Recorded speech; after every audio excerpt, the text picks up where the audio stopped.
Okay, so we finally got all of the screws out of the pickguard. As you can plainly see that the pickguard is very highly raised above the actual body of the guitar.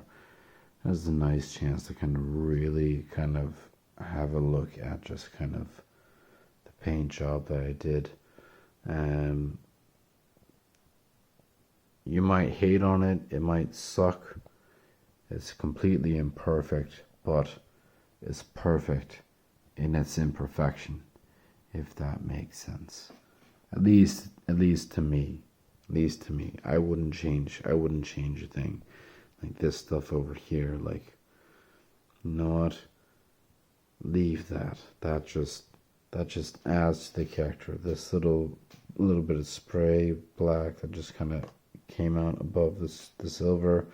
Would have preferred that to have just been silver, but you know what? Adds a little bit of character, and we've got these little bits here and all that stuff. But yeah, overall, I think it is a pretty fantastic looking guitar, if you don't mind me saying so. So, what we're going to do is we're going to, now that we've unscrewed everything, we're just going to remove the pick guard. Now, don't judge me, these are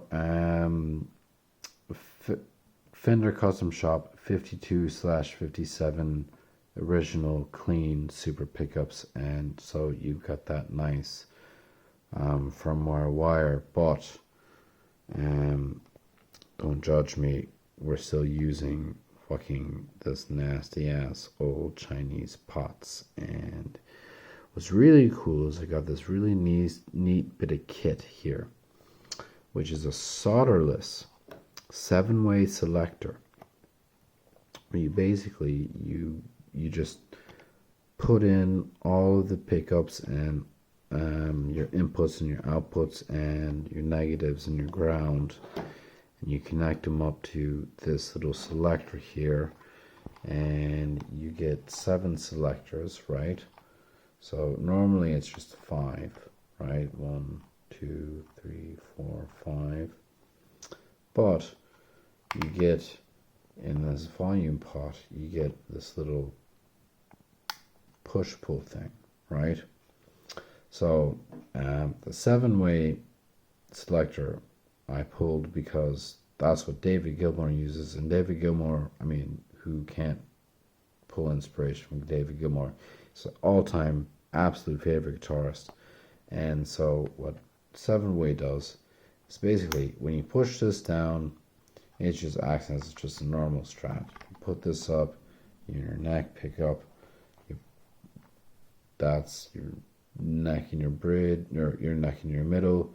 This is your just straight your middle, blah blah blah blah, all the way down just straight to your bridge. Now, what happens is when you pull up on this push pot here, what that does is this activates both the bridge and the neck at the same time.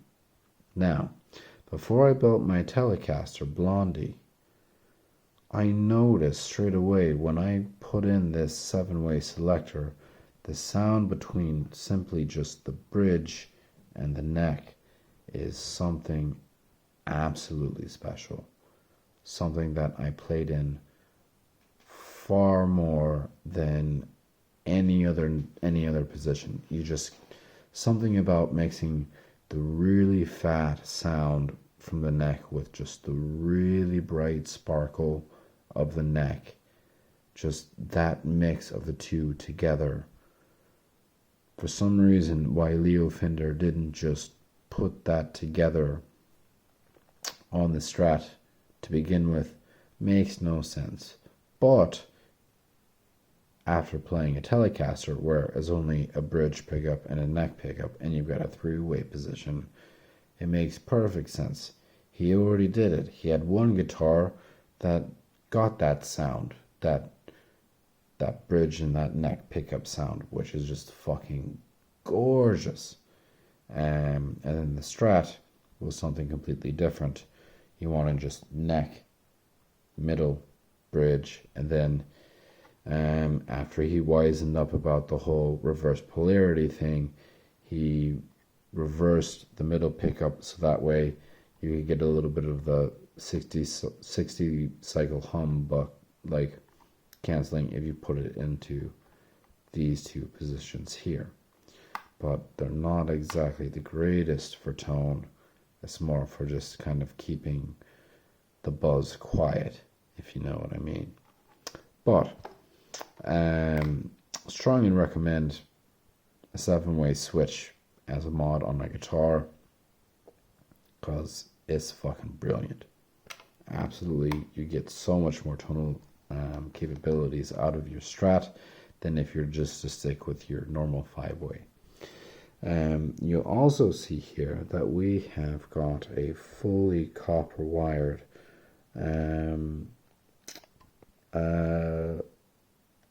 the shielding, and then even on the back of this we've got all the shielding and all that stuff like that, and the shielding helps keep the 60 cycle hum that we were just talking about for, you know, in here and here, sorry, that one there, that shielding helps prevent any radio frequencies that are coming into the guitar that aren't supposed to be picked up by the pickups. It prevents them from actually being picked up. So if you've ever had an instance where you've been playing guitar and then all of a sudden you hear a radio station coming out your amp and you're like, what the fuck? It's because there's no shielding in this, and your pickups are literally picking up radio frequencies that aren't meant to be picked up, but they're still there. They're present. You can't get rid of them because they're there, and they're going to be transmitting whether you like it or not. And these these are designed to pick up radio waves. That's what it is. So the shielding is an absolute must, I think, on every guitar. It's very painstaking when you use the copper. God, it takes hours. It's very painstaking to get that. But it's well worth it. Now, you should also look into getting the shielding paint. I use that for my telly, and that literally took me I put 2 coats on it. So it took me 5 minutes to apply the first coat. I waited about 3 hours, and then I came back and put on a second coat and another 5 minutes. Waited overnight, and boom, bombs Rocco. So definitely shield your guitars. That is one thing that I will tell you. So lots of little pearls of wisdom that are coming out of this little video that I decided to make, when really what I really wanted to show you was this little guy here. Now, don't judge me because I'm using these old Chinese pots. I actually bought real pots, and these are still the standard fucking from the 70s, so whatever, but I bought new ones and they don't quite exactly fit, so I'm going to have to figure out a way to get the new ones to fit. But you can see here we've got the nice Fender Formvar wire with a mixture of this cheap ass little plastic Chinese bullshit. Okay, now what we're really focusing on here is the tone capacitor, right? The tone capacitor is here. Look how small this is. Okay, we'll zoom in real close. Okay, see if I can tap on it and get into focus. No, made it out of focus. Anyways, this is much, much, much smaller than the little green cap or yellow cap or whatever is going to be on your guitar stock. Okay, But that doesn't matter. Size doesn't matter. What matters is resistance. And the way that you're going to be able to tell resistance is basically it's going to be printed on the actual resistor itself. Now, I can't get in close enough with my camera to show you what the resistance is. Now, I already changed this resistor or this tone cap out from what was original, because you would have seen the big fat green thing there already. I changed it out to a tone capacitor that was better than what was there, but after putting a different tone capacitor that had an even higher resistance on my Blondie, I've decided that all of my guitars are going to go with the 3300 resistance. Okay, and it's hard to explain, but if you look it up, I might put some things in the notes about it. But basically, I'll show you what it looks like here. I've got like my little box of tools here, my little guitar tool kit for doing things such as this, and throw that back there. You can see I've got a few capacitors here that we're able to use. So this one I believe is a 0.27 something, which is better than the 0.02. Can you read that? Can you read that? No, you can't. But basically, each capacitor is going to tell you. So I'm going to set this down for a second. You can have a nice look down the neck there while I look and see and pick it out. But basically, each capacitor is going to tell you what the resistance is on it. Oh, fuck, I need to turn the light back on. Give us 2 seconds here. Set this here now, for now.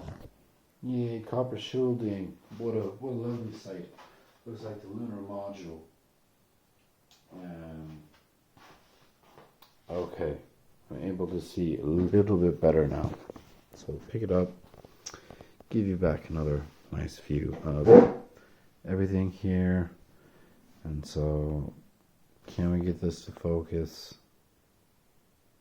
No, we cannot. But if I try to read it, it tells me that this is a 684, which is not what I'm after. So we'll move to the next one. This one is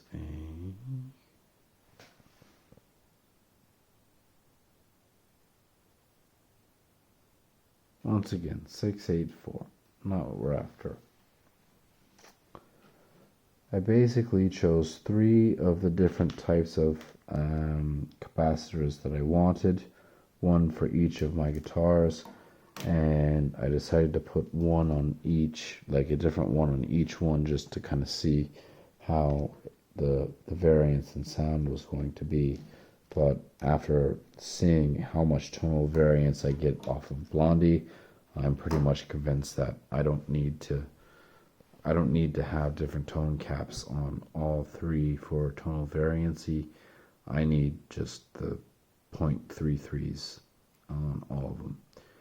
This one is the 474, so we're getting closer, but not exactly what we want.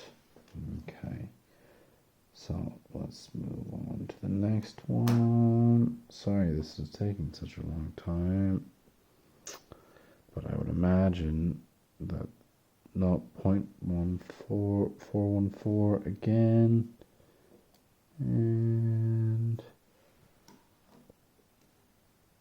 this has got to be it. This has got to be it.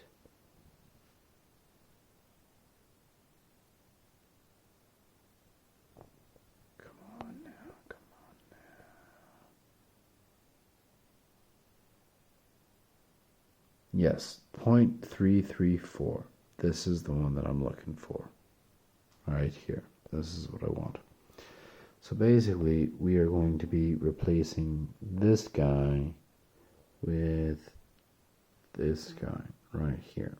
So, if you have your soldering iron at the ready, this is going to be very, very interesting because I've never soldered anything one-handed before. But let's give this a go. Basically, we can see that there's a little bit of solder right there. So I'm just going to try and just unloosen this guy to the point where we can just kind of pull him out here. Almost there. There we go. Yeah, that's it. We got him. We got him. Okay. So we'll lift this up. No, he reattached himself. Okay, let's get this one more time. That's it. There we go. Job done. Okay, so we know that the capacitor goes to the 1-tone pot, and it is also going to go into this bottom one here, this one right there. So we need to get this one to unsolder as well, and this is going to be a little bit of a pain holding the camera, getting it to unsolder, but I think I twisted that in there a little. I did a good twist job on it rather than a solder job on it. So let's just see. Let's see what we get when we just kind of apply some of this on here.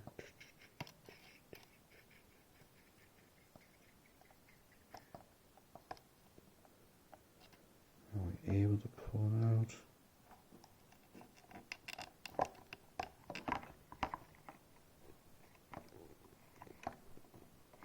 Almost. Let's see.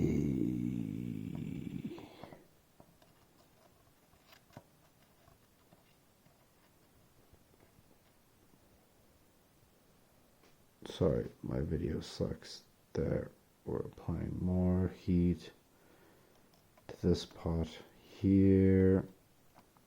And see if this guy won't come out for us here.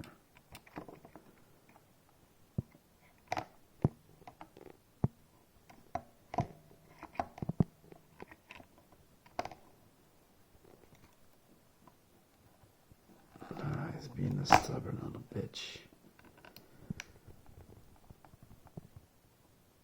I feel if I just yank on him hard enough, it might actually come out. I'm going to pause this for a second and we'll come back to it. Okay, lads, we're back at it. So it was a bit tricky because I had tangled up one of the old cords that was there to try and twist them up and then solder them together. So that's why I was having a bit of a pain trying to get this section unsoldered. But this bit we can see is going to be a piece of cake. So let me just switch hands here. Gotta be so nice to have 3 hands, wouldn't it? Or a camera holder to any of you sponsors out there listening. Okay, careful not to burn myself. Okay. There we go. Gotta make sure that we've got the right length of... Where are we? Here we go. So basically we've got plenty of solder here. We can just kind of scoop this up.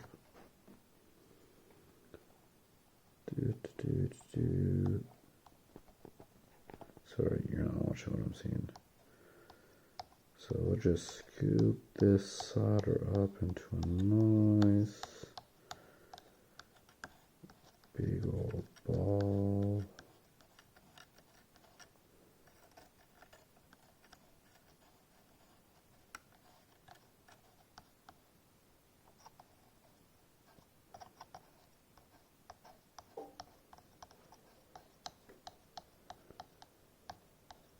Yeah, that's it. And then we just stick it on there.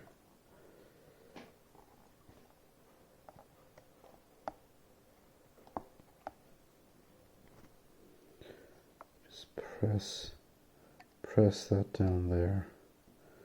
Try and get that to melt in.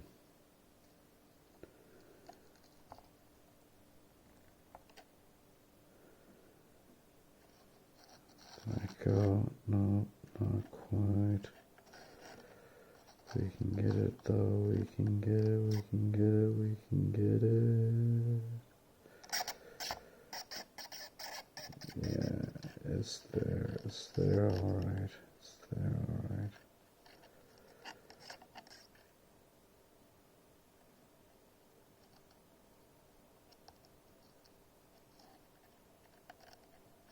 Just let that cool for a bit. And then what we'll do for extra measure is I'll just put on a little dot more. So I've got my solder here.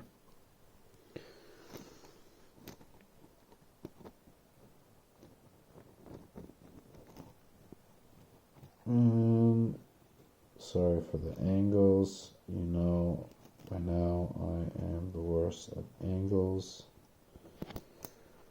So we are just going to, can I set this down somewhere where you can see? Hold it against my chest or something like that. I don't know.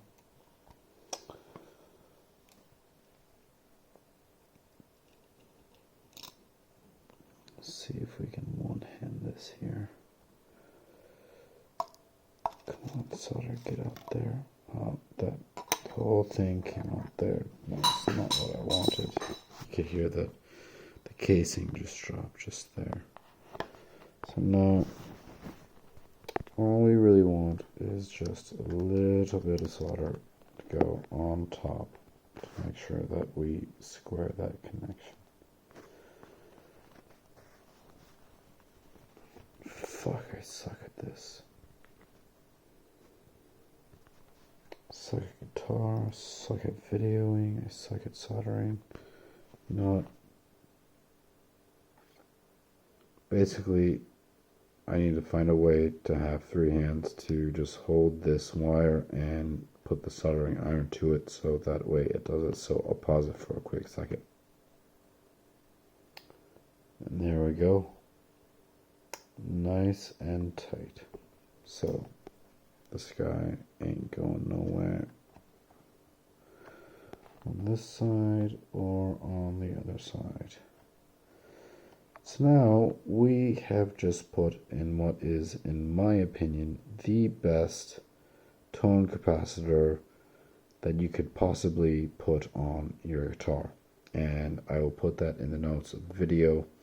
And then you can have a look into it yourselves.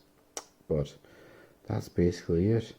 So the tone capacitor that I had in there already was maybe 2 notches below what this one is in terms of resistance.